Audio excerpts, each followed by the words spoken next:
Good day. This is Terry Difazio, gold medal winner in the Olympic javelin catching contest. And here is my co-host, Mr. Todd Pronto, and my partner in crime. And we have been called criminals, so no one can say that I'm lying. I have a felony. You do? I think so. No. Drunk driving? No. Oh, okay. I don't have a felony. No. You have to have 3 of them. Oh, no, I only have one, and that was many years ago. Yeah. Back when I was a stupid little kid. When I was a little children. When I was a little children, but now I'm all grown up and wise. Thank you for tuning into our show today.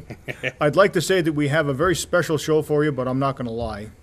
But before we do that, I do want to thank our producer, director, and engineer, Tracy Ashman.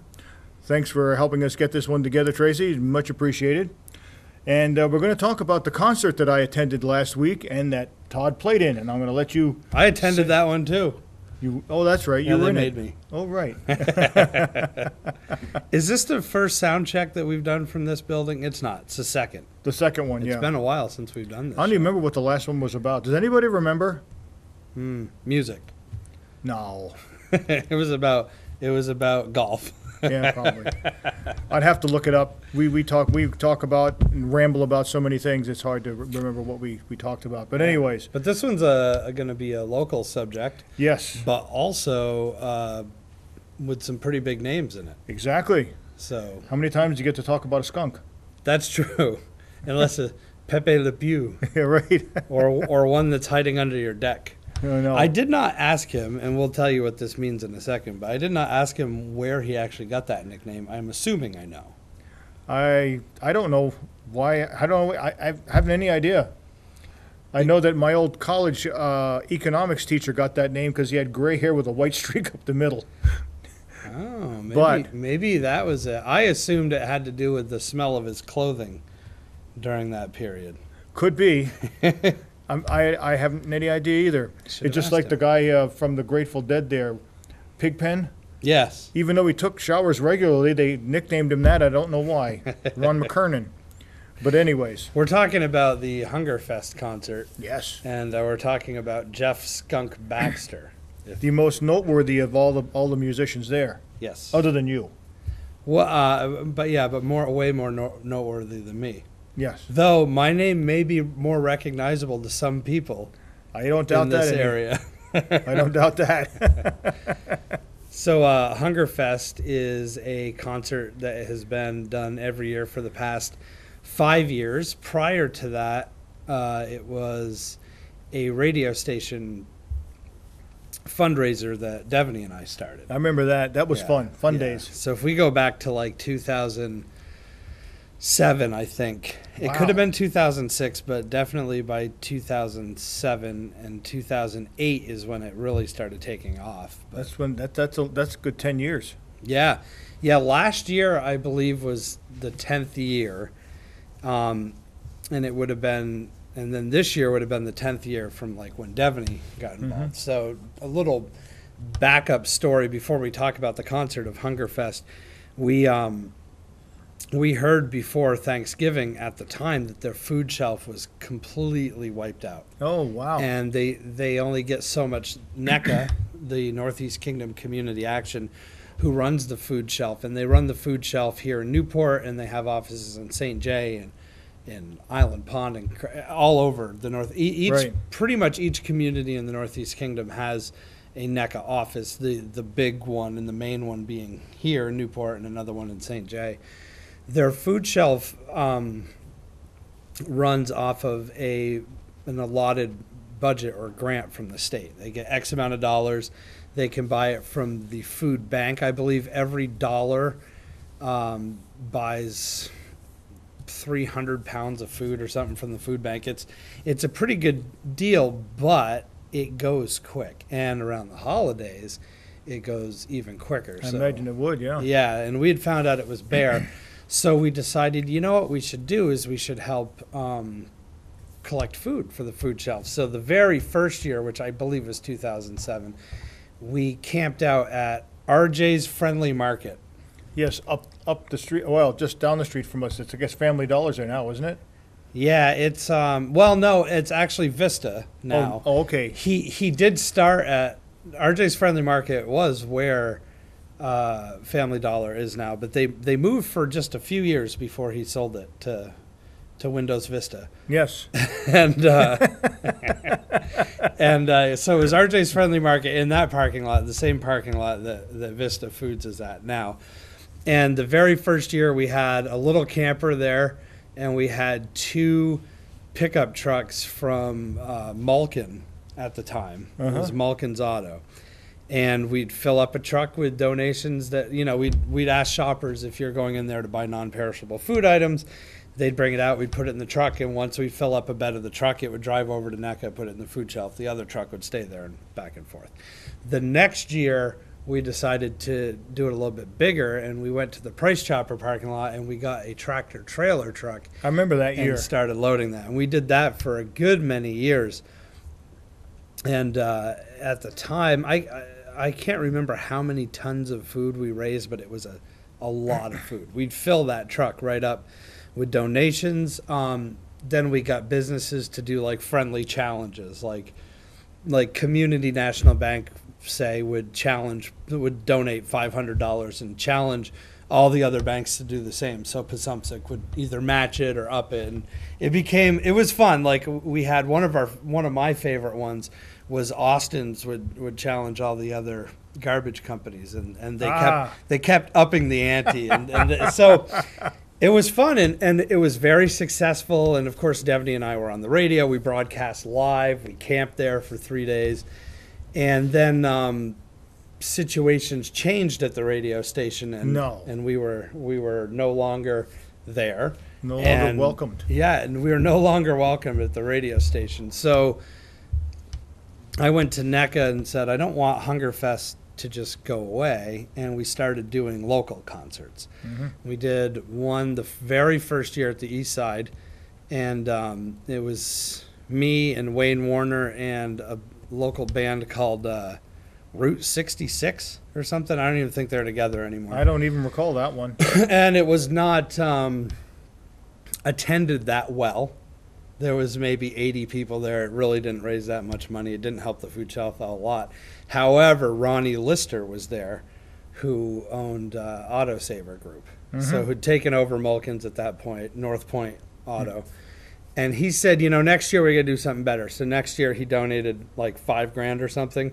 And we did a concert at the Haskell Opera House. And that time we had Mark Shelton, who's a local singer that I'm sure many people watching right now recognize the name. A couple people. One or two. We had Tony O'Connor, who's a local comedian. We had me again and Wayne again. And I want to say there was one other act. I saw that one. Yeah. And that one was pretty good. Yeah. And we raised a lot more money. And that sparked a local person, Vaughn Cloney, to do a flag football tournament, and they called it the Hunger Bowl. Remember that one? Yep. So it got even bigger. And then the next year, Ronnie said, it's going to go even bigger than that. And he donated more money, and we got Jonathan Edwards. Right. And that's where it kind of started, where we'd bring in a national act. And I've been the opening act straight through. I've had many musician friends of mine ask me, how do I get to be the opening act at Hungerfest? And the answer is simple. Create it.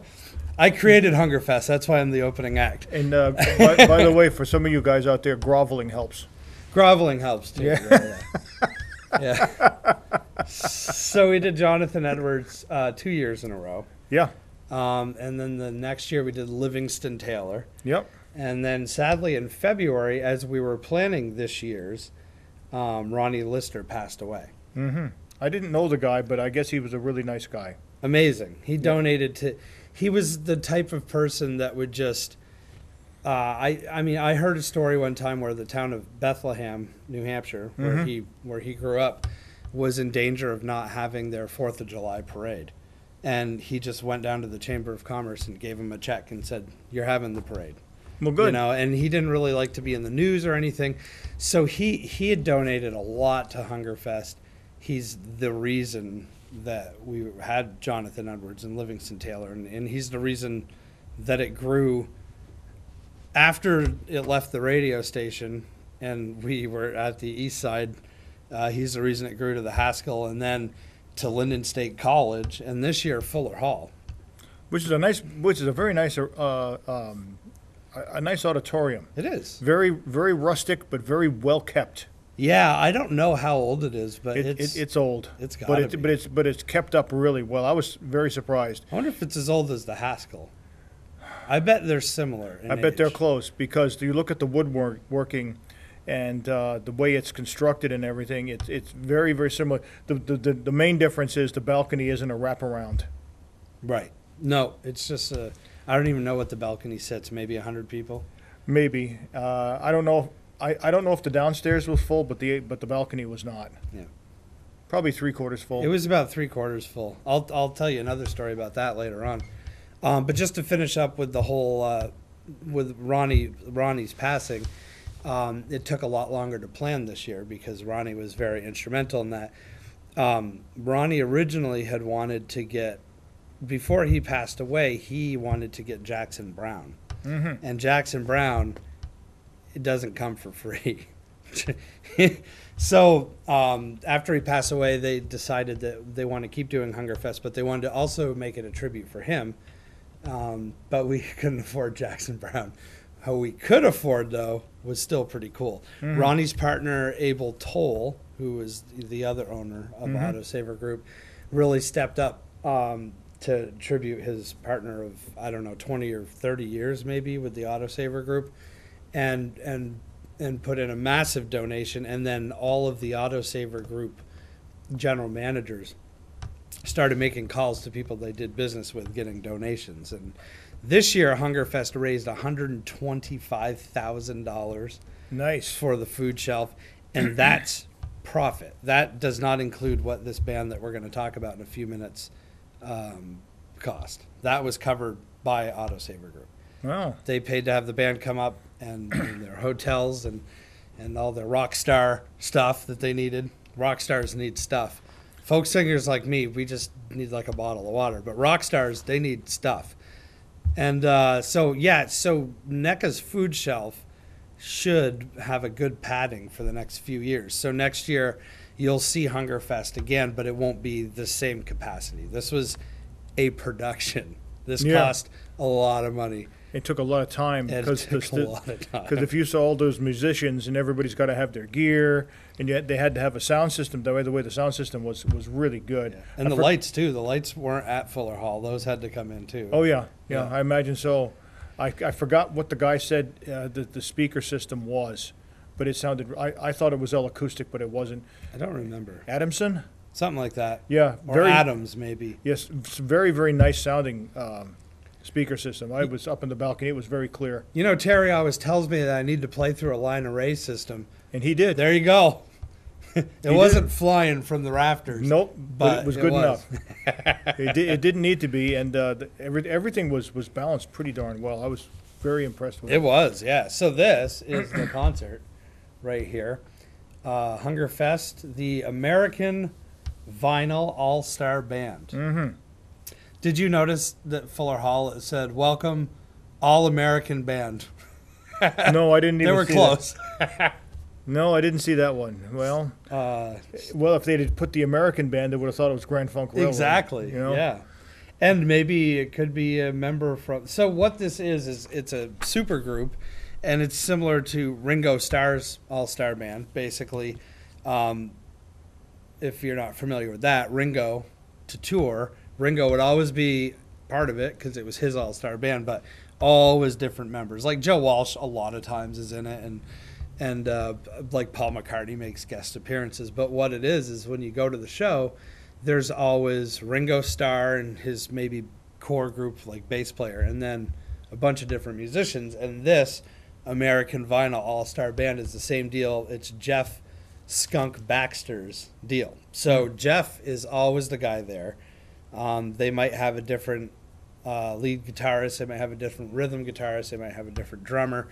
But what we saw in St. J is pretty much the core group. The people that don't normally play with this group was Brian Quinn from the 90s alternative rock band Candlebox and Wally Palmer from the Romantics. Those two it was their first show ever with these guys. They don't normally tour with them, but we had. I used to like Candlebox. I don't remember what they did, but I used to. I vaguely remember that I liked them. Yeah, they had a song called "Far Away." Yep. Yeah, I was out back after the show, and I was talking with Brian, and somebody came up and they said, "Oh, we love your band," and then they said to their friend, "He's in Matchbox 20," and he says, "No, different box, Candlebox 91." Yes. Yeah. I know. But he's not only played with Candlebox, he toured with Slash's Snake Pit. Mm-hmm. He was like a rhythm guitarist, because when you play guitar with Slash, they probably don't give you a whole lot of leads. I think Right. that's Slash's job. Right. Who else was in the band? We had Barry Goudreau, not a hockey player. It sounds like a hockey player. He's not a hockey player. No, it's Johnny Goudreau. Yeah, that's right. I wonder if there's a relation. Don't know. If he's from up here, there definitely is. He lives in the Boston area. I think he's originally from New Hampshire, so there's Could be. a very strong possibility. Could be. He was the guitarist in Boston, the group Boston. They played several of their songs, and I think they did a good job with them. I think so too. Yeah, and we have the set list. We can go over that in a little bit. There was Tim Archibald was the bass player. He's played in several different bands with Barry Goudreau. Mm-hmm. He was not in Boston. However, I think he's probably filled in with Boston a few times. He looked kind of like Edgar Winter, if you ask me. Yeah, he did. Or Johnny Winter, one of them. I don't know which one. a slightly younger version. Yeah, the long, skinny hair. Leroy Romans was the keyboard player. He was from Bob Marley's Wailers. Yep. He played in that group, and also a group called Third World. Yeah, I remember them. They were a reggae band, too. Yep. And who am I missing? Oh, my buddy. The drummer. Yeah, my buddy Robert Mousy Thompson, the drummer. He played for Wilson Pickett. He played for James Brown for years, and tons of other people. Yep. And, it's really funny. We had like a dinner the night before, and everybody was asking him, like, that must be so cool. You played with James Brown. And he's like, yeah. And everybody's James Brown. And I'm like, wait a minute. He played with Wilson Pickett. I think that's cooler than playing with James Brown. That's just me. James Brown is cool. Well, James Brown was also a PCP addict. Was he really? Yeah. Yeah, he and his was ex-wife or late wife, or I can't remember if they're dead or not now, but yeah, they had the cops come and they were shooting up their apartment. They were strung out on PCP, but anyways. I knew he liked cocaine too. I think James Brown liked a lot of performance enhancing substances. I saw James Brown at the Mall of New Hampshire back in 1988, and of course all the young girls were, interested in him because he was a celebrity. He had on bright yellow sunglasses, and he did not look like he was on Earth. No. He did not look like he was on this planet. Was he performing, or he was just there? He was just there shopping with his entourage in a great big long stretch limo. Isn't that crazy? Yeah, it was.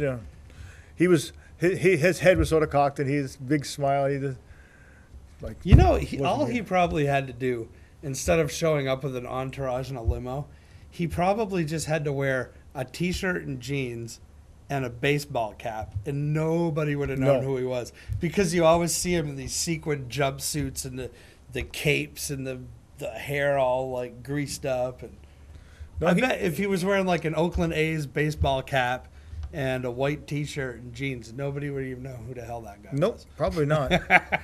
Probably not.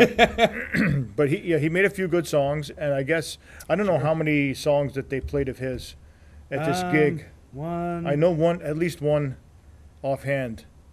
2, 3. Wait, did he do Man's World? Yes. So they did 3 of his. Yep. And then the lead singer was a guy named Danny Bessel, who did a great job. He's amazing. He's in a group called Featherborn that had a little bit of success, but he's the only one young enough in this band to hit those notes, I think. Yeah, he did a great job. I got to tell you, I didn't know who he was, but he was good. He was right on the money with the way he sang these songs. Yeah, wicked voice. I mean, to go from Boston to the Doobie Brothers to some of this reggae stuff and to James Brown, you got to be pretty versatile to be able to pull that off. Heck of a range. Yeah. Yep. And then who else are we missing? We had Wally Palmer from the Romantics, and then there was a couple background singers, Monica Llewellyn, who is Kid Rock's backup singer, also Travis Tritt's backup singer. She was good. Yeah, she's very good. And I think that's the band. There was another girl singer too, wasn't there? Yes, her name is Kzen something. Her name's not on the poster. I don't know why it's not on the poster. Yeah. But yes, her name is Kzen, which is kind of a cool name. Yeah. From L.A. And I actually talked to her. The fires went all around where she lives, but not where she lives. Because she was almost thinking about not coming up to the show, but the fires went around. So she came up. So that was the band. So there's your super group right there.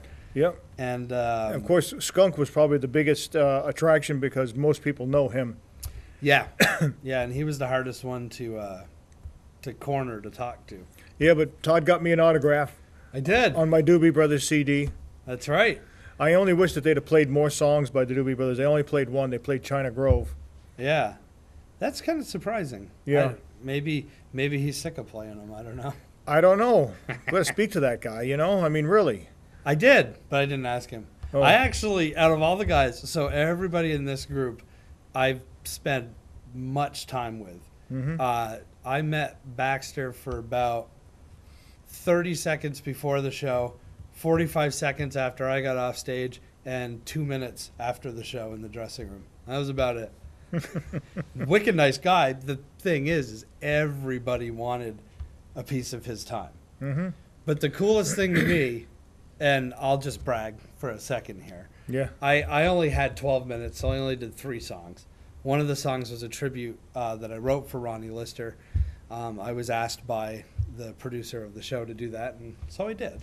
And then the other 2 were songs that I wrote. I got off stage. I bet you can't even guess what you were there. Yeah. I bet you can't even guess what my last song was. I couldn't. I think it was something by 9 Inch Nails, wasn't it? Yeah. Head like a hole. Head like a hole. Yeah. No, I did Dodge Dart, of course. He has to. That is his signature song. It is. He's got to do that song.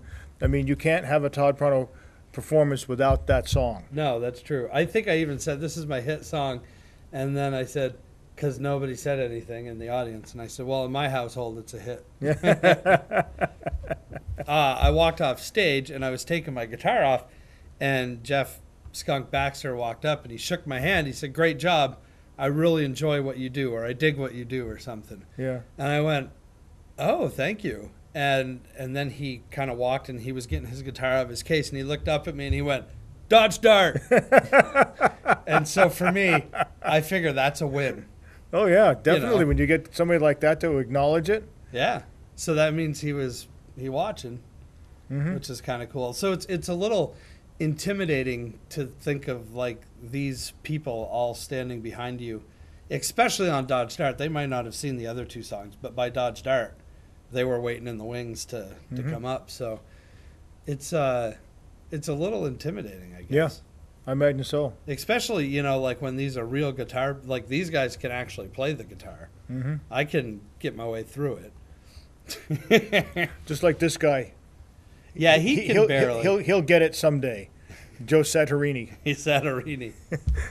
He does a supergroup thing too, like the G3, right? He was doing it, yeah. I don't know if he's still doing it, but I think there's a bunch of groups that do that. It's kind of neat, though. They even did one called B3, bass guitar players. Oh, really? Yeah, Stu Ham did it for 1 year. I remember that. Oh, wow. Yeah, but yeah, it was. Oh, that's what the G stands for. I never knew what G3 stood. It's not anything to do with the CIA, folks. You're not in trouble with the CIA or the FBI. However, Baxter, yes, he is part of that. Did you know that? No. So Skunk Baxter, this is kind of a funny story. Did you notice when he was playing that he had about 36 cell phones on his belt? No, I didn't happen to see that. Where I was, I didn't see it. So on his belt, he's got like 2 cell phones and then maybe a pager. The reason is is he is a consultant for the Department of Defense for the U.S. government. I noticed that on his jacket. Yeah, so that's for real.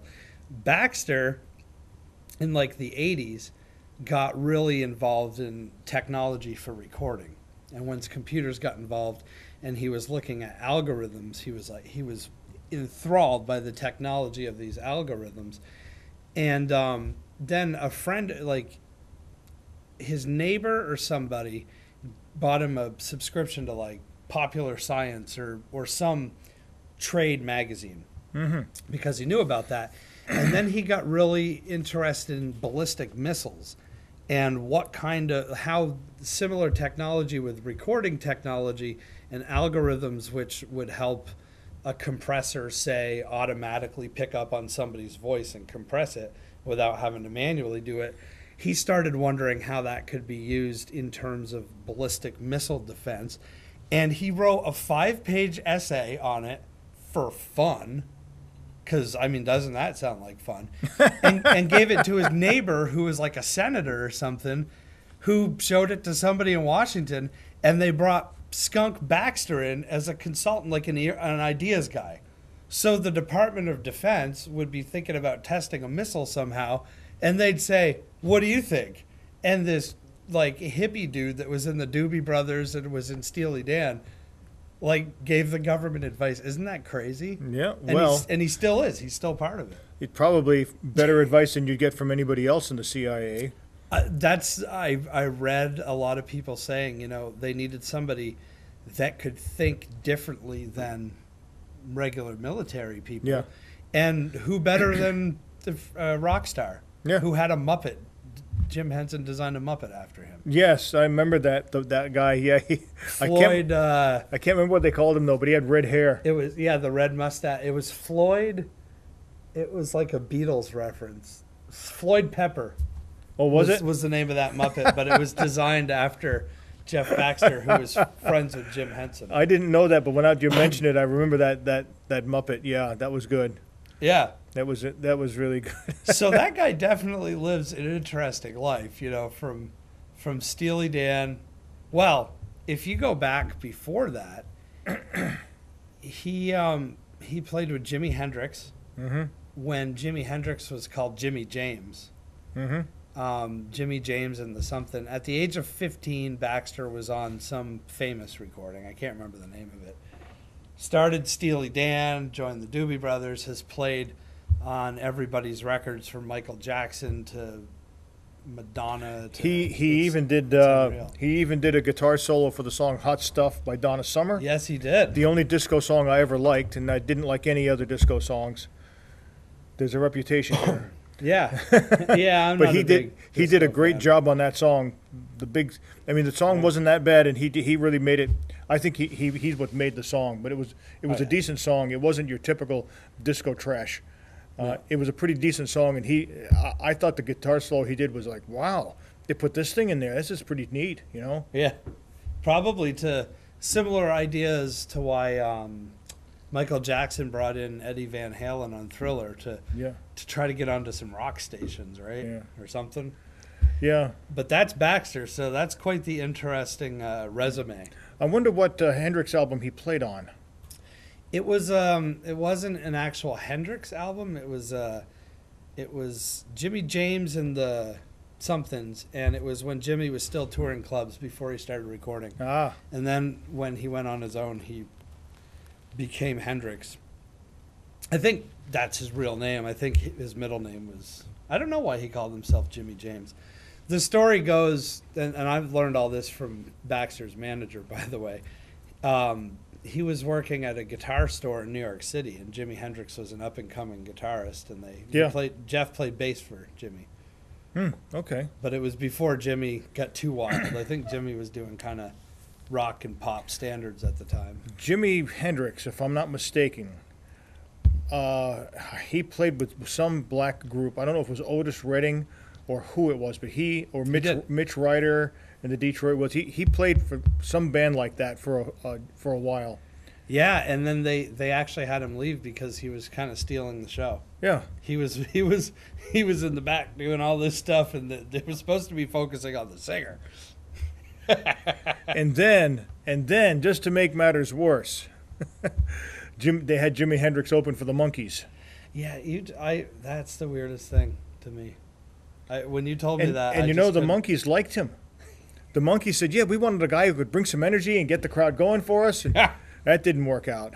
That really didn't work out. Cheer up, Sleepy Gene. Purple haze all in my brain. That's so weird. That would have been a heck of a show to see, though.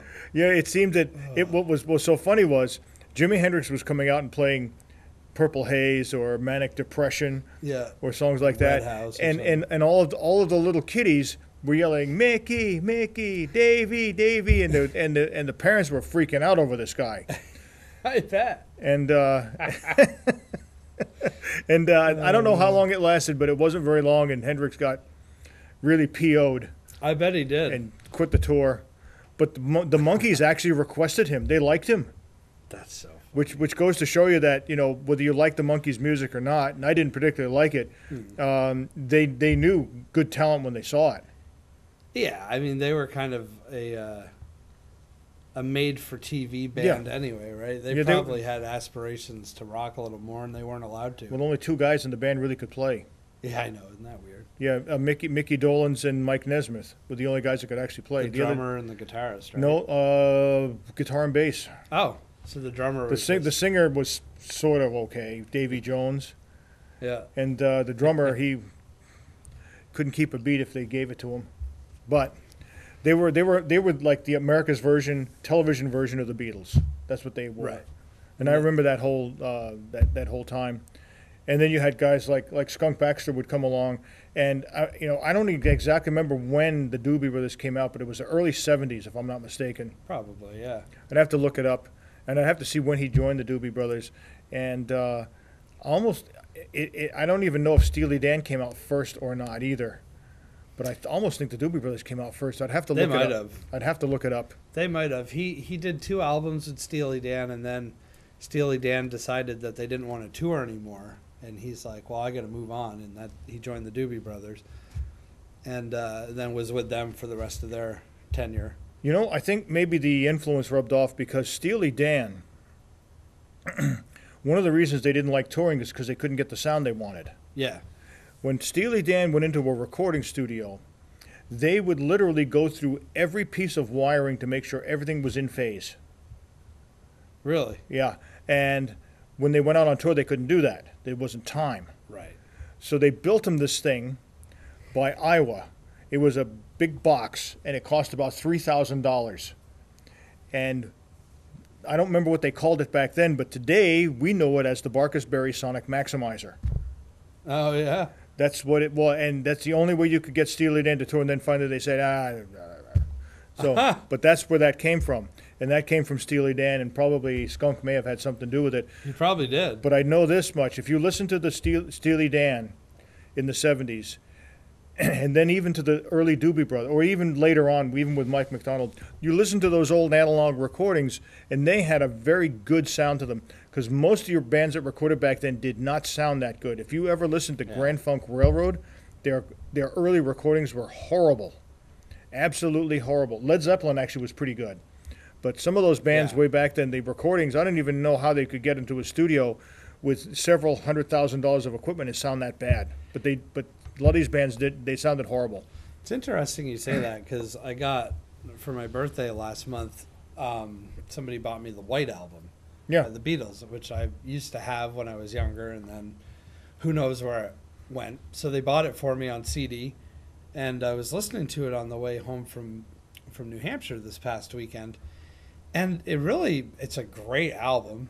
It's one of my favorite albums of all time. It's recorded horribly. Mm-hmm. There's just no low end in there.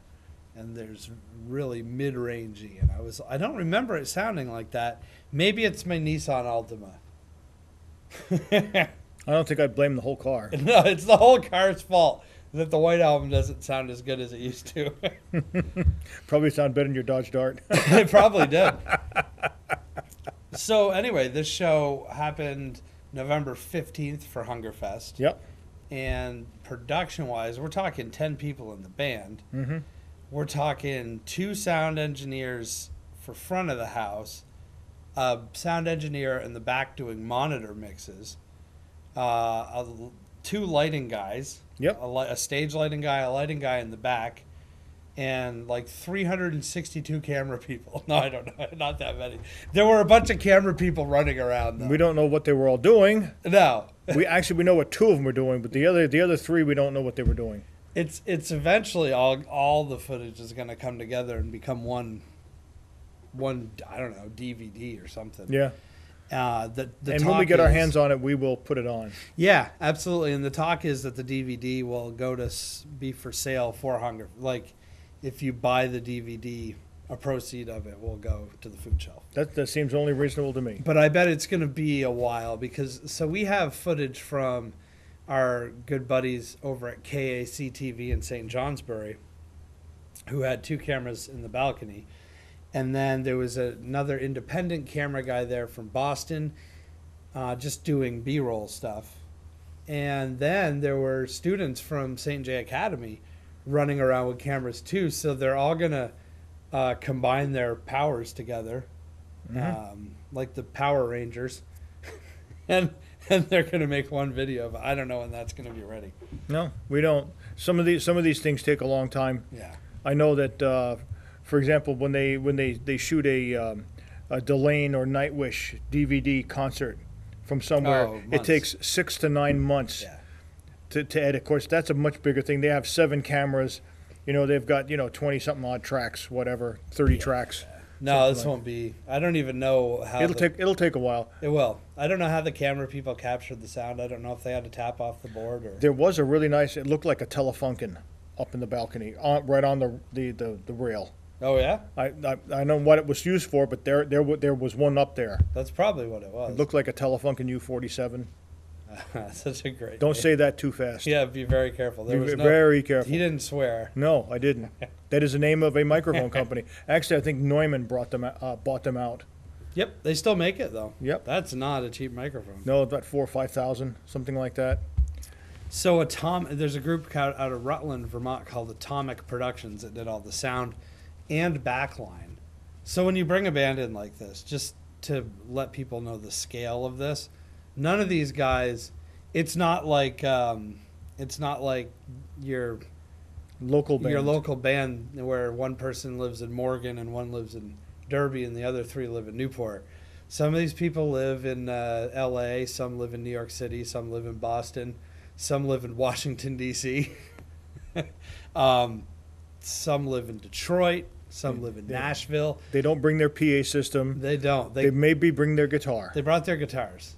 And maybe their drums. I'm not sure. Nope. They didn't? That was backline as well. So there's a term called backline, meaning everything else. So when they showed up with their guitar in their hand, or in the drummer's case, his drumsticks, there was a drum set sitting there. There were amplifiers, the exact amplifier that they wanted, the exact pedals that the guitarist used, all just set up.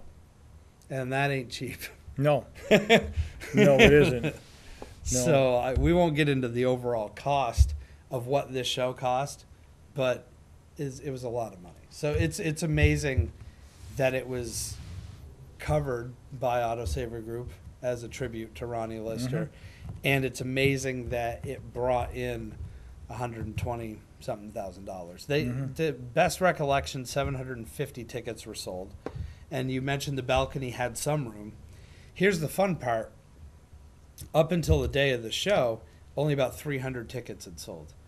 So they decided what they were going to do was shut the balcony off so the camera people could use the balcony, and everybody would be, because the house would look fuller if the balcony was empty.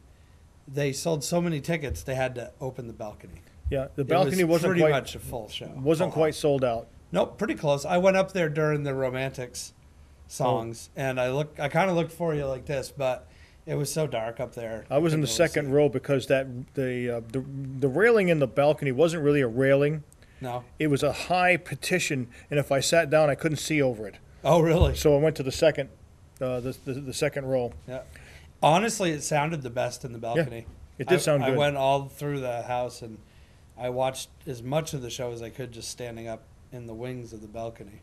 What Tom was talking about with backline brings me to something that I remember I heard when Nightwish recorded their last. By the way, I never talk about Nightwish No. ever, so Who? pay attention. I never ever speak about them, but when they recorded their last album up in Kati, Finland, Yeah. Thomas said, we're going to try a different concept here. Everyone's going to set up their own stuff. You bring in your guitar, you bring in your amplifiers, you bring in your pedals, you set it all up. No roadies are going to set this up for you. The drummer's going to set up his kit, and he made everybody went back to scratch. Thomas brought in his keyboard, his amplifiers, everything, and they all got sort of back together with it rather than have everybody doing everything for them. Interesting. Yeah, because they've been on tour. The Imaginarium tour had been going on for 2 years, Yeah. and nobody had even touched their stuff other than a guitar. Just go out on stage and start playing. Isn't that crazy? Yeah. Spoiled. I got sort of spoiled at this show. So at the very last song of the encore, they invited me to come up and play with them on the last song. However, at some point during Skunk's rock out section, when he'd stand up and start rocking, he kicked the cord out of the DI box that was for me, and the DI box went under a monitor, and the cord was stuck under that monitor, so they couldn't get to it. So I was standing there holding my guitar going, well, this is stupid. What am I going to do with my guitar? And the band's, not manager, but their road dude, Yeah. just walked up to me, and he handed out my hand, and he took my guitar backstage, and he put it away for me. And I just walked on stage and sang with them. Oh, well, That does not happen. I've never had anybody do that. Normally, I have to take care of my own guitars. It was just crazy. He walked up. I'm like, what are you doing? You can't steal my guitar. He was just going to take it and set it down for me. yeah. And you had your good one there too, right? I did. And I had another one backstage just in case one broke down. In case you wanted to pull a Pete Townsend, right? Yeah. You know I would never smash a guitar. However, when you only have, 15 minutes for an opening set and you break a string, you don't have time to. So there's always a guitar backstage. Oh yeah, and just in all case. these guitarists, some of them have 2 or 3, 4 of them back there. Barry had 2 guitars. Skunk only had 1, I believe. I think he only had a Strat, didn't he? Yeah, Yeah. I think so. I know that Joe Satarini has about 4 or 5. I bet he does. Yeah, he's got about 4 or 5 of them. Steve Vai usually has a couple. Bonamassa usually has Oh yeah. tons of them. When I saw Bonamassa, I think I saw 3 different ones at least. Yeah, and some of them look exactly the same but are tuned different. Mm-hmm. There's a video on YouTube where they pull out this like little trunk on wheels. It's just full of guitars, and he's got like 3 or 4 Gibson Les Pauls that look exactly the same, but they're numbered different, and one's tuned to drop D, and one's in standard, and one's in an open. Mm-hmm. So it might look like the same guitar, but I don't have that luxury either. I have to retune my guitars if I want to do a different tuning. Mm-hmm. Folk singing's tough times. Yeah, I know. Tough times. Yeah, especially if you got to use detune. Yeah, and sometimes you're not in tune, and You've got to, you've got to use detune, and you've got to growl your voice and snarl and gasp. And That's right. That's right. But yeah, it was a huge production between all the sound system, and I didn't even look at the board in the back, to be honest with you. I got a quick glimpse of it. It wasn't huge, but it wasn't small either. Yeah. It was, I don't know, probably a 24. There wasn't a whole lot of room for them to set that thing up. No. The only theater, most theaters, if you go around the proximity, the chairs don't go right up to the back wall, and you can usually walk around the back of the theater and sometimes down the sides. This theater, they used every inch of space they had. Those seats went right up to the walls. So normally when I open a show, I go backstage and I run around the front of the building and then I watch from the back. Well, I couldn't do that because there was no standing room in the back. All the seats went right up to the front. Yeah. Same thing in the balcony. So I stood in the stairwell and just went, Yeah. yeah. That's where I spent about one half of the reggae song on the encore. Yeah. I got tired of listening to that song, so I just left. You're But not that's a where reggae dude? No, I was. It was late night, too. Yeah, I was, and then was supposed to be a snowstorm that didn't happen until the morning.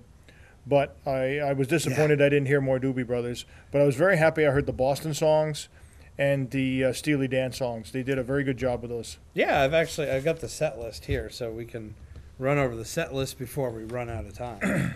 And we do have video of Boston, or the Boston song. Yep, and we have your video also.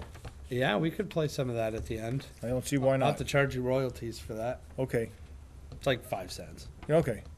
We I have may have that. They played "I Feel Good" by James Brown was the first song.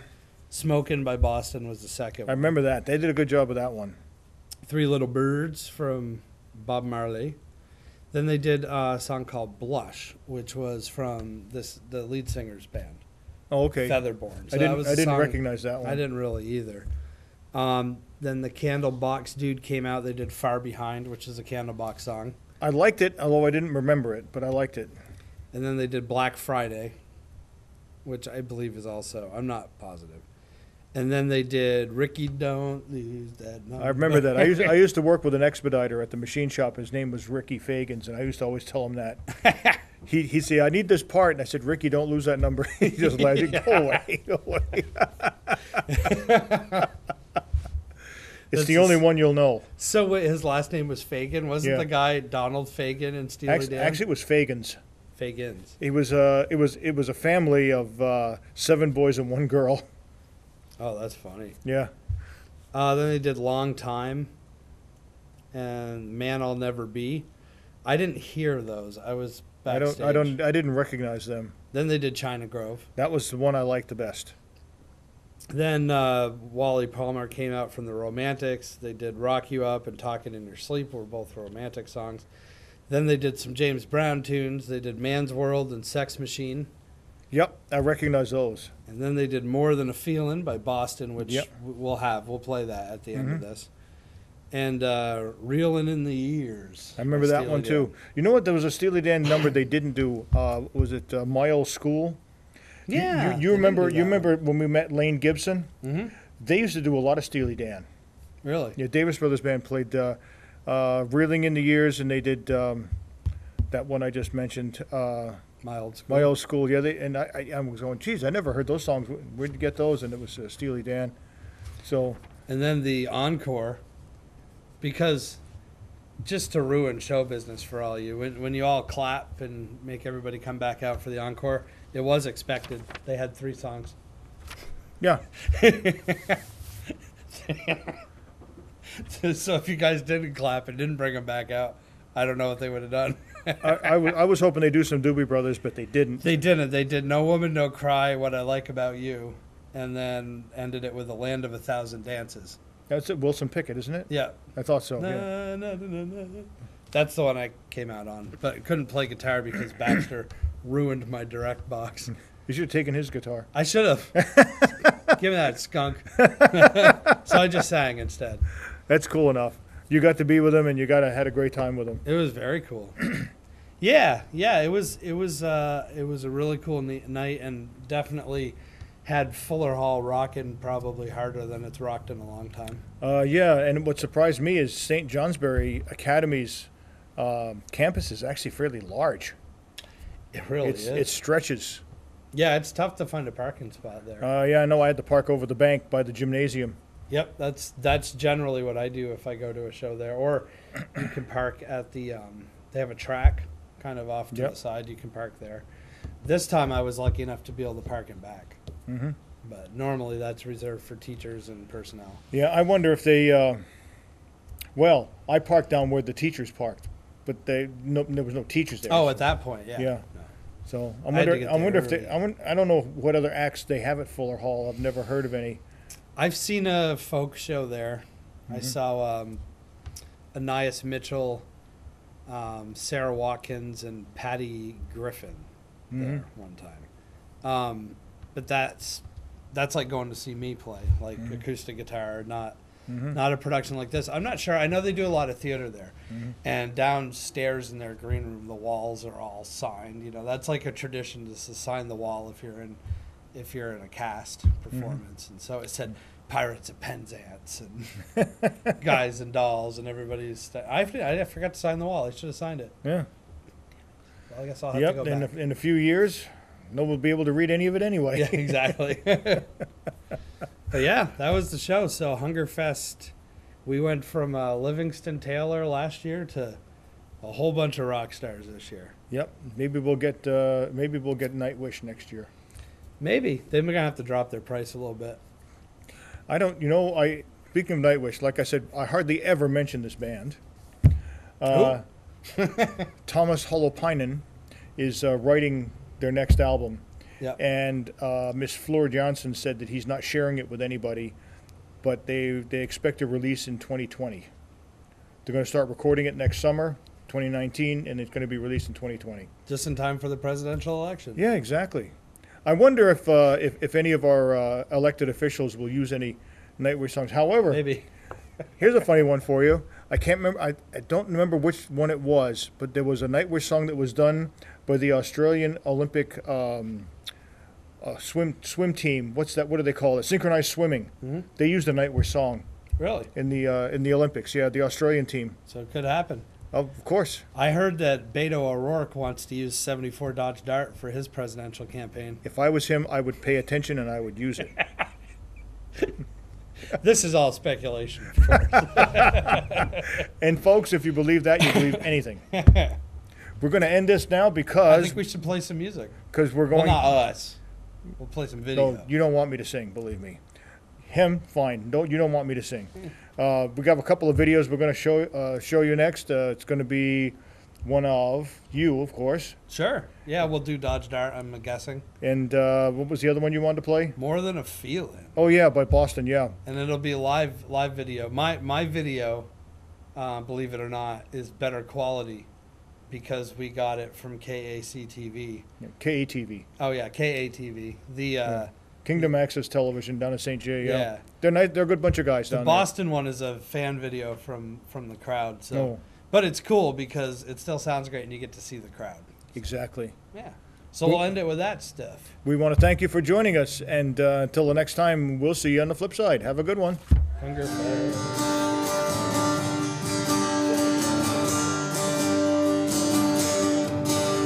Well, $200 is all I paid. It was avocado and Bondo grade.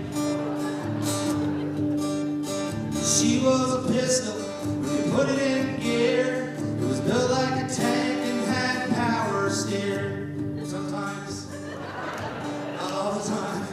It's pretty scary. 991, the southbound lane, hit 120 and she started to shake. I never had such a rush. I left a black Mercedes just eating dust. She was a 74 and she handled like a shopping cart, an 8-track player and a used parts. 74. You guys are awesome.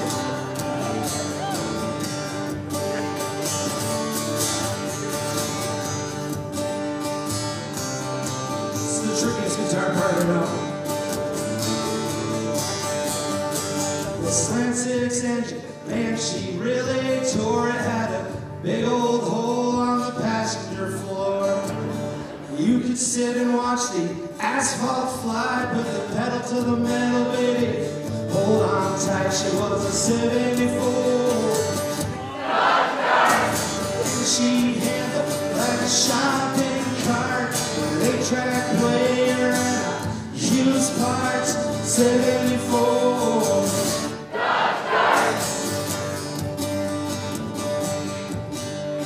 Now the next part of the song, I sing about a radio. But I need to explain it because radio rhymed, but it wasn't really a radio in this car. There was an 8-track player in it, and there was an AM, not stereo radio, I guess AM mono radio. 16 years old, the only AM radio station we could get where I grew up was a country station. And at the time, I did not like country music, which is odd because I had recorded an album in Nashville, Tennessee. But at the time, I hated it. So we dug around for 8 tracks. so we had something to listen to in this Dodge Dart. The only 8-track in my parents' collection was the best of bread. You guys like bread? Really? Wait a minute. None of these guys played in bread, right? Okay, good, because that would ruin my career. Anyway, we do not like bread. I like to eat bread. Goes good with cheese. But the music? No. So what we did, it had a bench seat. And it had a seatbelt in the middle of the bench seat. And what you would think the seatbelt was for people, but not us. We had a boombox. A big old boombox about the size of that monitor right in front of me. We strapped it in, the seatbelt, the bench seat, and put 436D batteries in that thing so it would run. It didn't last that long. It only lasted about 20 minutes, but that was okay because there was a leak in the seam of the gas tank. So we could only fill it up to a quarter tank, so it only lasts us about 15 miles. So the D batteries and the gas ran out at about the same time, and you pull into the snow cone and fill up and get 432 more D batteries. And put it in the boombox, and we were on our way. We listened to Soundgarden, we listened to Pearl Jam, we listened to Nirvana,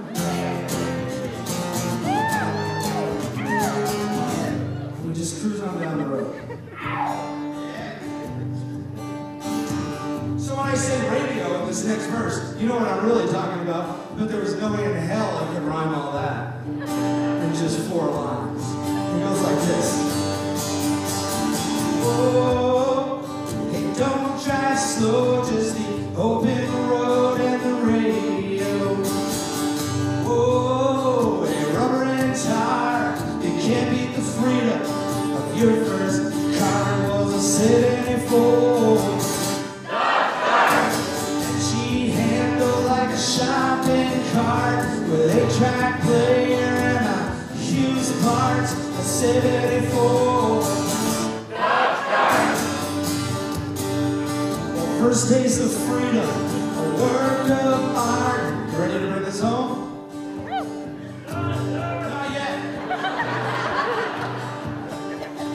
I'm looking for a drummer though. You want to join my band? 74.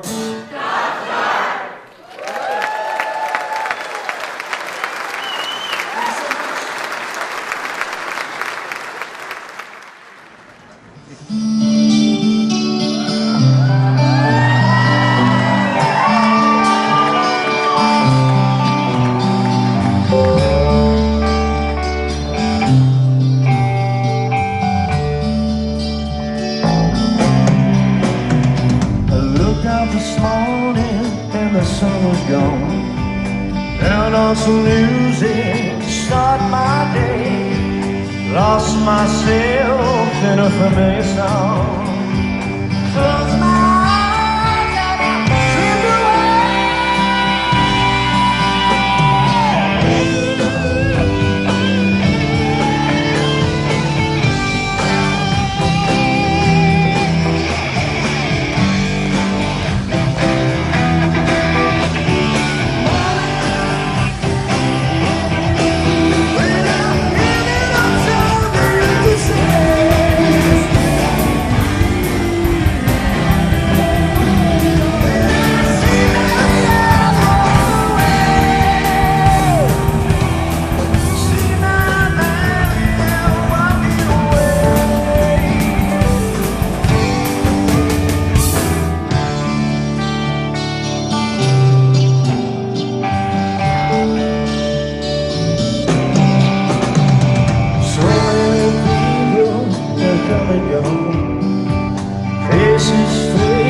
and I slip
music, forget the day. Dream of a girl I used to know. Sing it.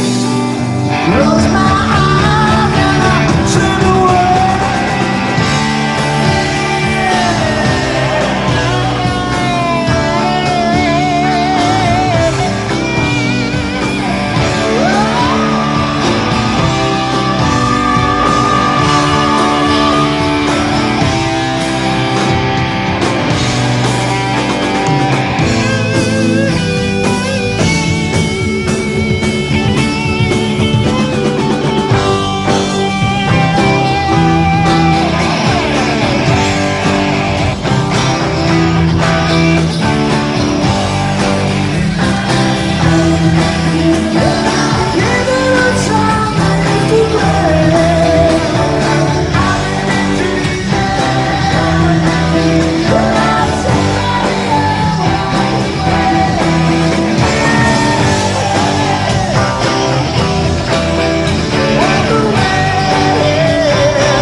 You guys were great. Well done, well played, well sang. That was great.